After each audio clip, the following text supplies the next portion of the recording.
Hello again, MovieFiend here.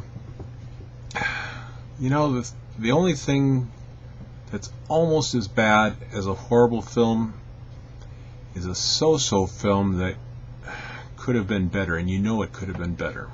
I just finished my third film of the morning, third film in my Halloween horror movie marathon, second film in the AMICUS Collection set, and the film was, let's see if we can get it less glare, and now the screaming starts. Not a bad film, but while I was watching it, I just thought of all the possibilities of things that would have made it better. It's only 90 minutes long. It's made in 1973. Has all the ingredients for a really fun film. It's got Roy Ward Baker directing again. It has Peter Cushing. It's filmed at the Oakley Court house that was used in a lot of Hammer horror films. But it's just not a great film. It's a gothic horror film. It's a story about a family and a curse. It's nothing, that you haven't seen before. Actually, a lot of it reminds me of Hound of the Baskervilles. And if you've ever seen Peter Cushing play Sherlock Holmes, that's what sprang to mind while I was watching him when he finally entered the film. Especially the little pieces of business where he's investigating what's going on. It really reminded me of his portrayal of Sherlock Holmes. But like I said, it's not a bad film. It's just that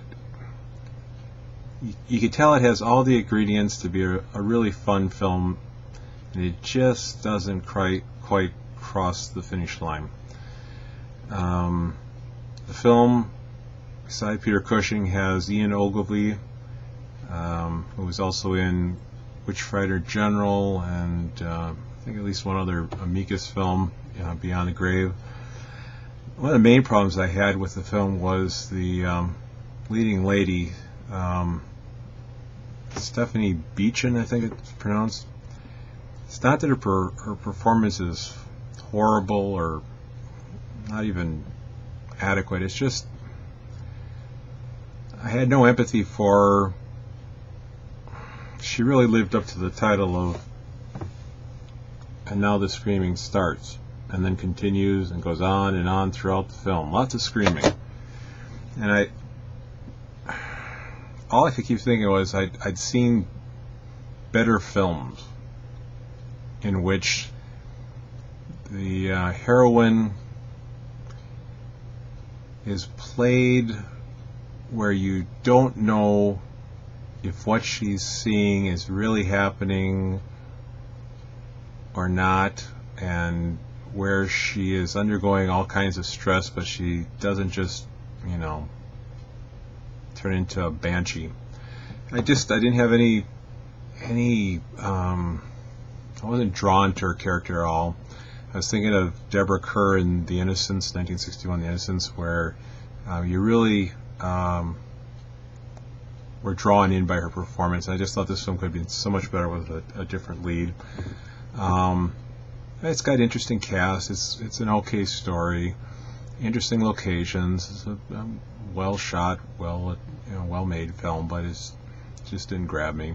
Could be that I'm getting tired, so I'm gonna take a nap. I know that sounds weird at 10 in the morning, but I stay up all night.